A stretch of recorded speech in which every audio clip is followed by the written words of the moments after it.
D'ailleurs, je reviens. Le Qatar. Qu'est-ce que la FIFA a fait avec le Qatar? La Coupe du Monde se jouera à quelle période? Décembre. Pourquoi? Pourquoi on change d'un côté et de l'autre côté, vous nous dites on ne peut pas changer. Le Cameroun a fait un investissement d'un peu plus d'1 milliard de dollars pour un pays qui manque de salles de classe, qui manque d'hôpitaux, qui manque de routes, qui manque de ceci. Vous allez me demander de conseiller au gouvernement camerounais d'organiser un spectacle en juin, juillet.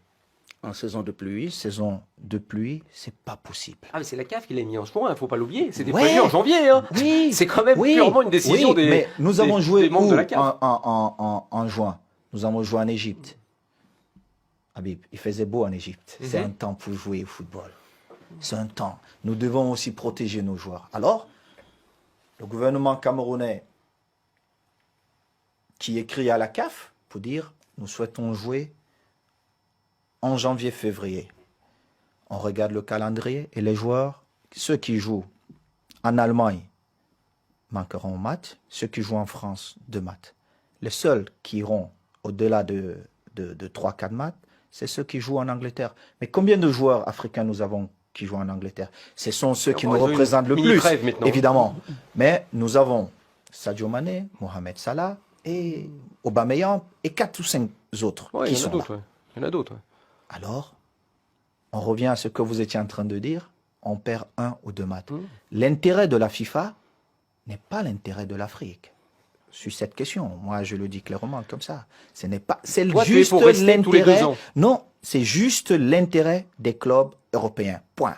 Ça et ça. Vous voulez dire que on ne peut la pas FIFA n'a défendu là-dessus que les intérêts des clubs européens. Des clubs européens. Et ça, on ne peut pas l'accepter. Quand vous me dites, il faut jouer la Coupe d'Afrique chaque 4 années. Et comment on finance le football? Ah bah justement, africain. alors c'est là où c'est on a pourtant entendu des gloires du football dire nous on est d'accord pour ça. Il y a un partenariat gagnant-gagnant entre la CAF Et la FIFA. Mais la CAF reste la Confédération africaine de football. Et je suis assez proche de Gianni, je suis assez proche d'Ahmad, le président de la CAF. Et je pense que Gianni aurait fait autrement. Et il le sait. Il aurait fait autrement. Pour toi, il a manqué de tact. Je pense qu'il a manqué de tact, d'autant plus qu'il a les portes de la CAF grandement ouvertes. Et on aurait pu débattre sur la question. On aurait pu. Mais une fois de plus, ce sont les Africains qui doivent le faire. On marche ensemble depuis un certain moment. Avant, vous savez qu'entre la CAF et la FIFA, les relations n'étaient pas bonnes. Aujourd'hui, on a estimé qu'il fallait... Du temps du Issa Hayatou, c'est ça? Tout à fait. On a estimé qu'il fallait gérer autrement et aller plus vite parce qu'il y a beaucoup de choses à faire dans cette maison. Mais ça ne donne pas le droit aux autres de vouloir nous imposer des choses. Est-ce que ce qu'on veut nous imposer est ce que nous avons besoin? Non. Nous avons nos réalités en Afrique. Il a outrepassé, selon toi. Je pense que Gianni aurait pu faire autrement. Quand vous dites développer le football africain, c'est un autre débat. Parce que développer le football africain, ça dépend de chaque fédération. Mais il y a des mauvais deals. Et ça, c'est la première chose. Parce que si vous voyez, nos fédérations sont très pauvres. Donc, elles s'appuient sur nos États. Mais la priorité de nos États, c'est pas le football. C'est pas le football.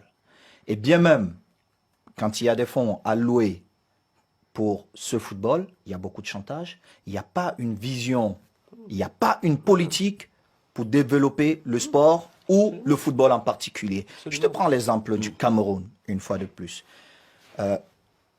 Moi, quand je décide un peu de me mêler de toutes ces choses, Maître Api, qui arrive à la tête de la fédération, il n'y avait pas une comptabilité retraçable où on pouvait voir ce qui se passe. Il crée une comptabilité. C'est une réalité qui est là aujourd'hui. La fédération, aujourd'hui, essaye de fonctionner. Le football jeune a repris au Cameroun. Là, je discute tous les jours avec ceux qui s'occupent du football chez nous, pour le dire, le plus important pour nous, c'est de développer notre championnat. Parce que, quoi, les gens se focalisent sur nos équipes nationales. C'est tout. Les gens en Afrique, ils ne s'occupent que de nos équipes nationales. Mais parce qu'il n'y a pas un championnat intéressant. Pourquoi? Non. Quand je dis les gens, ce sont nos dirigeants. Oui, ce sont okay. les politiciens qui doivent soutenir ce football. Mais pourquoi? Parce que quand vous regardez nos équipes nationales, nous avons des joueurs des binationaux qui viennent, qui sont à 80, parfois 92% dans nos sélections, d'autres qui ne savent même pas chanter l'hymne national, qui sont là, qui ne parlent même pas. Bon, ils ont ce talent et peut-être ils ont le droit d'être camerounais, hein. Je ne dis pas le contraire.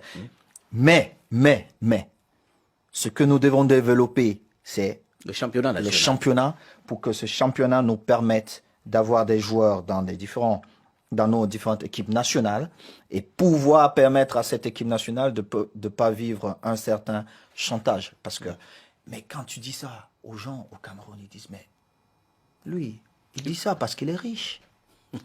Mais non, la seule chose qui intéresse ces dirigeants, c'est de voler. De voler. Ils n'ont aucune vision. Quand tu viens, tu dis, j'ai besoin d'un sélectionneur, 4 ans, qui vient, qui me réorganise toutes les équipes nationales, qui réorganisent l'équipe nationale senior, où les joueurs ne viendront pas dire moi je ne vais pas jouer en sélection parce que je ne suis pas l'ami de tel. Monsieur, quand tu es sélectionné, tu viens jouer, c'est pas parce que tu es l'ami de tel. Moi, j'ai vécu ça à l'équipe nationale pendant 10 ans, où il y avait un clan qui voulait jouer entre eux. Pourtant, les meilleurs n'étaient pas dans ce clan. Il y avait 1 ou 2 joueurs qui méritaient de jouer, mais vous ne pouvez pas prendre un groupe d'amis et les mettre dans une équipe nationale qui défend 25 millions de personnes. Donc, toutes ces choses. Mais quand vous le dites, Alan, moi, on m'a traduit au conseil de discipline. Un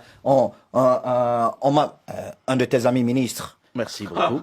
m'a carrément menacé lors du truc qu'ils ont organisé entre eux pour dire aux Camerounais, non, c'est Samuel le fautif. J'ai dit non. Vous ne pouvez pas prendre quelqu'un qui ne sait pas lire, vous le mettez team manager. Ce n'est pas possible. Je ne sais pas de quel ministre il s'agit, mais en tout cas... Tu sais de quoi je parle, Alain.